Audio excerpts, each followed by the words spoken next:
अपने वक्त को इस्लाम के लिए लगाया था, अपने दिमाग का इस्तेमाल किया था तो इस्लाम के लिए किया था, अपने ओहदे का इस्तेमाल किया था तो इस्लाम के लिए किया था, अपने हुकूमत का इस्तेमाल किया था तो दीन की सरबलंदी के लिए किया था। इसी का मतलब है अगर अल्लाह की मदद करोगे तो अल्लाह तुम्हारी मदद करेगा।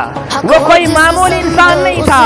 और जब उमर फारूक यानी खत्ताब के बेटे उमर बिन खत्ताब ने मोहम्मद रसूलुल्लाह के मनहज को अपनाया था तो वो दबदबा और वो हुकूमत और वो ताकत दिया था अल्लाह रब्बुल आलमीन ने कि अगर शैतान गुजरता तो पसीने आ जाते थे।